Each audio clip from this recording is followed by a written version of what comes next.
পর্যায়ে বাজেটের উপর সাধারণ আলোচনা অংশগ্রহণ করবেন মাননীয় মন্ত্রী ঠাকুরগাঁও 1 আসন থেকে নির্বাচিত মাননীয় সদস্য জনাব মির্জা ফখরুল ইসলাম আলমগীর।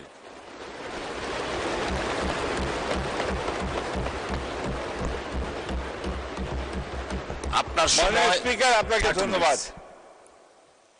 আমার বক্তব্যের শুরুতেই আমি একটা ছোট্ট গল্প বলতে চাই, যে গল্পটা আমি ইতিমধ্যে হয়তোবা অনেকখানে বলেছি, শুনেছেন, কিন্তু এটা আজকে যে পরিস্থিতি সে পরিস্থিতি না বললেই না।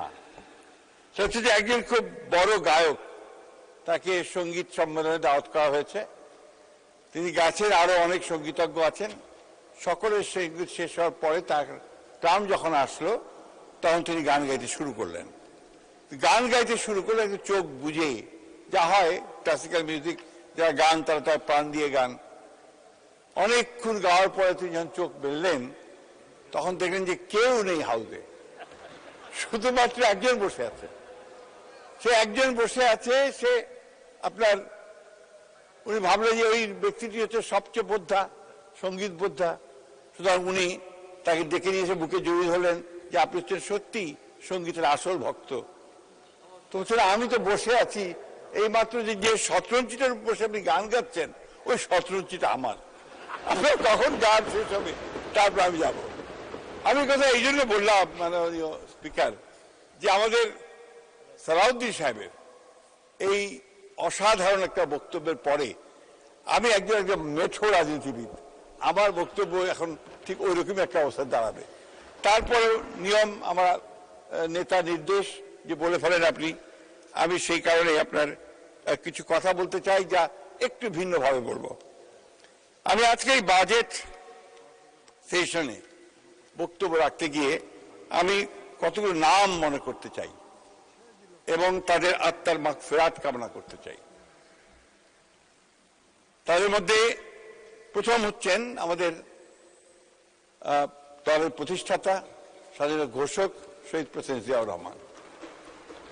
আমি সে নাম মনে করতে চাই আমাদের মহান নেত্রী, যিনি সারাটা জীবন গণতন্ত্রের জন্য সংগ্রাম করেছেন, লড়াই করেছেন এবং শেষ দিন পর্যন্ত তিনি এভাবেই লড়াই করে গেছেন।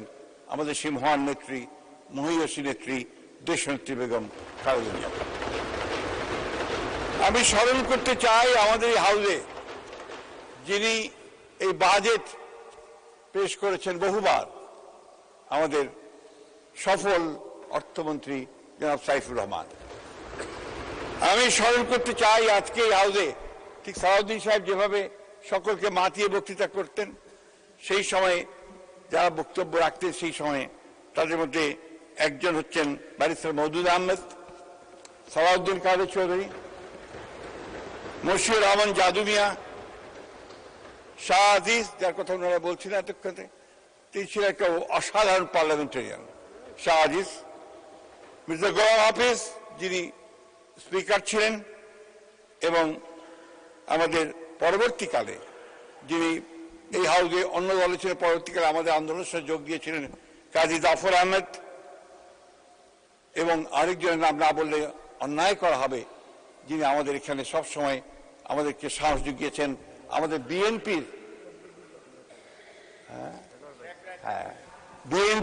যিনি আমাদের সবচেয়ে দুঃসময়ে বিএনপি হাল ধরেছিলেন, আমাদের খন্দকার দেলোয়ার হোসেন। আমি সেই সঙ্গে অবশ্যই স্মরণ করতে চাই আমাদের আরেকজন নেতা জনাব তরিকুল ইসলাম সাহেবকে, যিনি তার জীবনের শেষ দিন পর্যন্ত তিনি এই বিএনপি রাজনীতির জন্য কাজ করে গেছেন। প্রিয়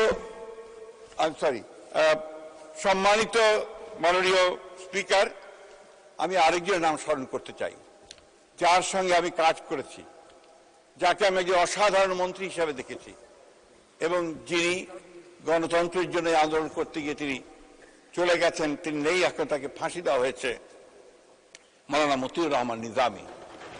আমি এই জন্য তার নাম স্মরণ করতে চাই যে তার সঙ্গে থেকে আমি কিন্তু অনেক কাজ শিখেছি এবং একজন অত্যন্ত উঁচু দলের মানুষ ছিলেন। এই কথা না বললে আমার মনে হয় আমার অন্যায় করা হবে। আমি কারাগারে ছিলাম অনেক দিন মাননীয় স্পিকার, এবং এই সময় আমি অনেক জামাত ইসলামের অনেক উচ্চ পর্যায়ের নেতাদের সংস্পর্শে এসেছি, একসাথে থেকেছি। আমাদের মীর কাসেম সাহেব, কামরুজ্জামান সাহেব, কাদের মোল্লা সাহেব এবং আজহার ভাই উঠে গেছেন, আজহার ভাই আমাদের সঙ্গে অনেকদিন ছিলেন। আমাদের ব্রিগেডিয়ার হান্নান শাহ, তার নামও আমি মনে করতে চাই, কিন্তু কারণ তিনি লড়াই করেছেন। ডক্টর আর এ গনি, তিনি আমাদের সঙ্গে দীর্ঘকাল জীবনের শেষ দিন পর্যন্ত গণতন্ত্রের জন্য সংগ্রাম করেছেন। আব্দুল সালাম তালুকদার সাহেব, এই নামগুলো আমি মনে করতে চাই বারবার করে এই জন্যেই। এছাড়া অনেকে আছেন মাননীয় স্পিকার, যারা গণতন্ত্রের জন্য সংগ্রাম করেছেন, লড়াই করেছেন, প্রাণ দিয়েছেন। আমাদের দেশে বারবার এই দেশের মানুষ লড়াই করেছে, সংগ্রাম করেছে, এবং সেটা হচ্ছে গণতন্ত্রের জন্য সংগ্রাম করেছে, কখনো ভাষার জন্য সংগ্রাম করেছে, এবং কখনো স্বাধীনতার জন্য সংগ্রাম করে লড়াই করে জীবন বাজি রেখে লড়াই করেছে। মাননীয় স্পিকার, আমাদের সবচেয়ে দুর্ভাগ্য যে জাতি বারবার লড়াই করেছে, সংগ্রাম করেছে, কিন্তু এই 50 বছর পরেও ঠিক যে জায়গায় আমাদের যাওয়া উচিত ছিল সেই জায়গায় কিন্তু আমরা যেতে পারিনি মাননীয় স্পিকার। এটা আমাদের দুর্ভাগ্য। এটাই আমার কাছে মনে হয় যে আমাদের কোথাও একটা সমস্যা আছে, যে সমস্যাগুলো আমাদের নেতৃত্বকে সেই জায়গায় পৌঁছাতে দেয় না, যে কারণে হয়তোবা আমরা সেই জায়গায় পৌঁছতে পারি না। মাননীয় স্পিকার, বিগত 15 বছর আমরা একটা ভয়াবহ ফ্যাসিজমের অধীনে ছিলাম। গোটা জাতি নির্যাতিত হয়েছে, নিপীড়িত হয়েছে, খুন হয়েছে, এবং তাদের সমস্ত স্বপ্নগুলো বিনষ্ট হয়ে গেছে। এই ভয়াবহতার মধ্যে আমাদের অর্থনীতি যখন প্রায় খাদে পড়ে গিয়েছিল, এবং আমাদের সেই জুলাইয়ের অভ্যুত্থানের পরে যখন নতুন করে আমরা বাঁচার জন্য স্বপ্ন দেখছি, যখন আমাদের নেতা সেই দূর থেকে আমাদেরকে নেতৃত্ব দিয়েছেন, আমরা যখন একটা নির্বাচনের পরে অত্যন্ত সাফল্যের সঙ্গে সরকার গঠন করতে সক্ষম হয়েছি, সেই সরকার সত্যিকার কথা বলতে কি একদম খাদে পড়ে যাওয়া অর্থনীতিকে টেনে তুলে নেওয়ার চেষ্টা করেছে। আজকের এই বাজেট, আমাদের আমার পাশেই বসা আমাদের আমির খুশরো মোহাম্মদ চৌধুরী সাহেব, সেই সাহসী মানুষ যিনি খাদে পড়ে গিয়ে উপরে ওঠার চেষ্টা করেন, সেই চেষ্টাটা তিনি করেছেন এই বাজেটের মধ্যে দিয়ে। এই বাজেটটা শুধু একটা অঙ্কের হিসাব নয় মাননীয় স্পিকার, এই বাজেট হচ্ছে সামনের দিকে এগিয়ে যাওয়ার একটা সিঁড়ি। এই সিঁড়িতে ওঠার জন্য তিনি আমাদেরকে বাজেট দিয়েছেন। আমি বাজেট সম্পর্কে দীর্ঘ আলোচনা করব না, আমি শুধু আপনাদেরকে, অনেকেই বলেছেন যে এই বাজেটের কোনো নীতি নেই, সেইভাবে বলা হয়নি, পথরেখা নেই বলা হয়নি, কিন্তু এই বাজেটে যদি আপনারা দেখেন যে বাজেটের উপরে ছোট্ট একটা বইও বের করেছেন। এখানে বলা আছে যে 3টি প্রধান আর, যে আর্টটার উপর ভিত্তি করে, এক minute, recovery and stabilisation, restoration, reconstruction, অর্থাৎ আগামী 1 বছরের মধ্যে অর্থনীতির অবনতির ধারাকে রোধ করবে, সামষ্টিক অর্থনৈতিক স্থিতিশীলতাকে পুনঃপ্রতিষ্ঠা করবে, আগামী 3 বছরের মধ্যে রাজস্ব ব্যবস্থার সংস্কার, বিনিয়োগ ও বেসরকারি খাত উন্নয়ন, আর্থিক খাত পুনর্গঠন, রপ্তানি বহুমুখীকরণ, মানব সম্পদ উন্নয়ন ও সক্ষমতা বৃদ্ধি করবে।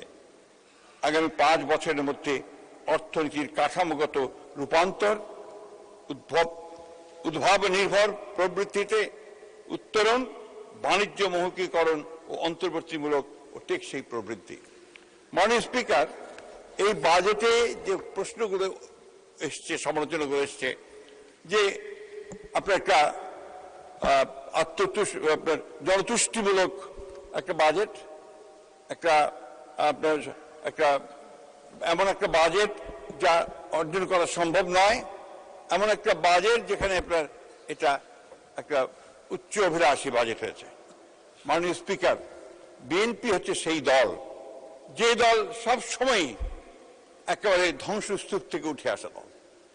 1975 সালে যখন রাজনৈতিক পটভূমির পরিবর্তন হয়েছে এবং যখন বাংলাদেশকে একটা তলাবিহীন ঝুড়ি বলা হচ্ছিল, সেই সময় বিএনপির প্রতিষ্ঠাতা শহীদ প্রেসিডেন্ট জিয়াউর রহমান কিন্তু একে টেনে উপরে তুলেছেন এবং নতুন করে বাংলাদেশকে একটা অর্থনৈতিক সমৃদ্ধির দিকে এগিয়ে যাওয়ার কাজ শুরু করেছেন। বিএনপি হচ্ছে সেই দল যে দলটি 1990 সালে একটা ভয়াবহ স্বৈরাচারী শাসনের পরে, মিলিটারি শাসনের পরে দেশনেত্রী বেগম খালেদার নেতৃত্বে আবার উঠে এসেছে সামনের দিকে এবং সামনে এগিয়ে যাওয়ার পথ খুঁজে নিয়েছে। যে কারণে যখন বিএনপি সরকার পদত্যাগ করে, আবার নির্বাচন দিয়ে ক্ষমতা দিয়ে দেয়, সেই সময়ও কিন্তু এই বিএনপির যে আপনার প্রবৃদ্ধির হার, সেই প্রবৃদ্ধির হার কিন্তু অনেক বেশি ছিল এবং তখন বলা হয়েছিল গোল্ডম্যান স্যাক্স থেকে, যেটা একটা ইমার্জিং টাইগার হিসেবে বাংলাদেশকে চিহ্নিত করা হয়েছিল বলতে পারেন। মিস্টার স্পিকার, মাননীয় স্পিকার, আমার যে কথাটা বলতে চাচ্ছি যে বিএনপি সবসময় লড়াই করতে জানে, বিএনপি চ্যালেঞ্জ গ্রহণ করে, বিএনপি চ্যালেঞ্জ গ্রহণ করে সাফল্য অর্জন করে, এই প্রমাণ আমরা বারবার এই বিএনপির সাথে দেখেছি। আজকে আমি আমাদের মাননীয় অর্থমন্ত্রীকে ধন্যবাদ জানাতে চাই এই জন্য আরো বিশেষ করে যে তিনি এমন সময় যে দায়িত্বটা নিয়েছেন, এবং আমি তাকে একবার বলেছিলাম যে আপনি ফরেন মিনিস্ট্রি নেন, তিনি বলেন না আমি অর্থ মন্ত্রণালয়ে থাকবো। হি অ্যাকসেপ্টেড দ্য চ্যালেঞ্জ এবং আজকে আমি অত্যন্ত আনন্দের সঙ্গে বলছি আমরা সবাই এই বিশ্বাস করি যে এই চ্যালেঞ্জ তিনি গ্রহণ করেছেন, তিনি উতরে যাবেন এবং বাংলাদেশকে তিনি তার অভিষ্ট লক্ষ্যে পৌঁছে নিয়ে যাবেন। আমি এই বিষয়ে খুব বেশি বলবো না, আমি শুধু একটা বিষয় বলতে চাই যেটা না বললে আমার নিজের কাছে আমার নিজেকে আমি ক্ষমা করতে পারবো না। আমাদের বন্ধুরা যারা ওই পরে বসে আছেন তারা অনেকভাবে আমাদেরকে বিভিন্নভাবে বলা যেতে পারে যে একটা ইগনোর করার চেষ্টা করেছেন, আমাদেরকে বিভিন্নভাবে ক্ষুব্ধ করার চেষ্টা করেছেন, যেটা আমি মনে করি যে এই সময় সেটা সঠিক নয়। কারণ আপনাদের নিজেদের দিকেও আপনাদের ফিরে তাকানো দরকার। এই জন্য তাকানো দরকার যে আমি বারবার যে কথাটা বলি যে 71 সালের ভূমিকার জন্য আপনারা একবার তো ক্ষমা প্রার্থনা করলেন না, জাতির সামনে আপনাদের ক্ষমা প্রার্থনা করা উচিত ছিল। এটা করলে কিন্তু আজকে এই সমস্যাগুলো হয় না, বা you did not do that, আপনারা সেটা করেননি। উপরন্তু আপনাদের নেতা তখন প্রফেসর গোলাম আজম সাহেব তিনি বলেছেন 71-এ আমরা ভুল করিনি। এই জিনিসগুলো আমার মনে হয় এখনো সময় আছে, আপনারা এখনো ভেবে চিন্তে দেখতে পারেন যে বাংলাদেশ সম্পর্কে আপনাদের ধারণাটা খুব পরিষ্কার করে আমাদেরকে জানানো উচিত, বাংলাদেশকে জানানো উচিত বলে আমি মনে করি। আমি এর বেশি যেতে চাই না, কারণ বারবার আপনারা এই কথাগুলোই বলতে থাকেন এবং 71 সম্পর্কে আপনাদের ধারণা খুব পরিষ্কার করে আপনারা বলেন না। এই জন্য পরিষ্কার না বলেননি, আমি আজ পর্যন্ত শুনিনি, এটা কেউ শোনেনি। মাননীয় স্পিকার, এই কথাটা আমরা এই জন্য বলছি যে আজকে যদি আপনারা এটা স্বীকার করে নেন তাহলে কিন্তু আপনাদের জন্য রাজনীতি অনেক সহজ হয়ে যাবে।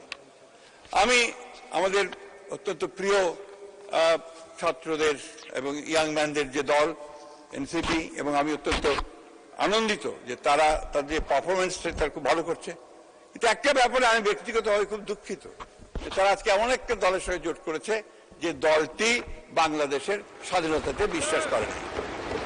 আমি আশা করব যে তারা তাদের যে রাজনীতি থেকে আরো পরিষ্কার করবে, সে পরিষ্কার করে সামনের দিকে নিয়ে আসবে।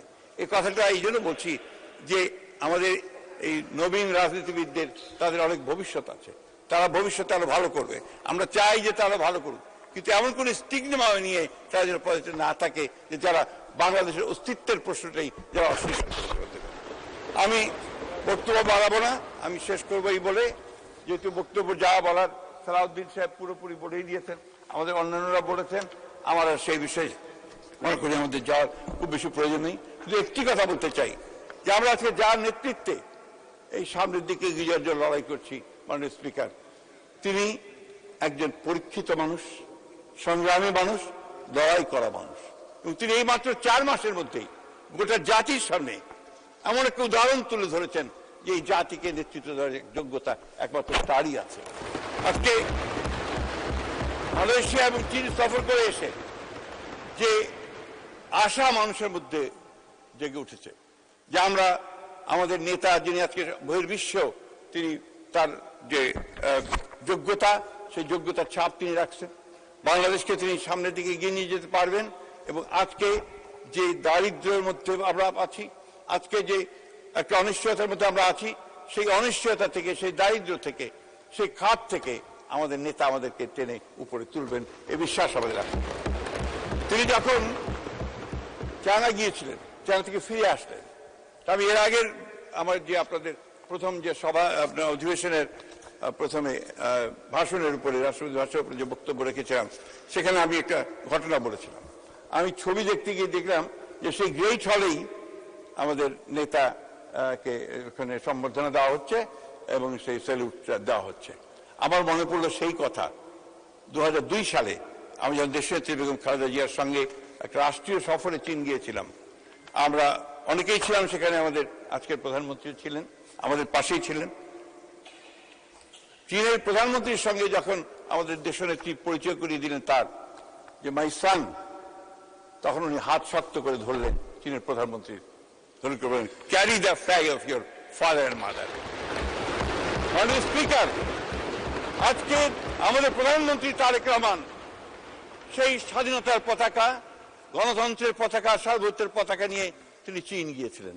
সেই চীনের প্রধানমন্ত্রী আবার তাকে সেই কথাই বলেছেন, তিনি সেই পতাকা নিয়ে ফিরে এসেছেন এবং আমার বিশ্বাস এই পতাকা নিয়ে তিনি সামনের দিকে এগিয়ে যাবেন এবং বিজয় অনিবার্য এবং আমরা জয়লাভ করব।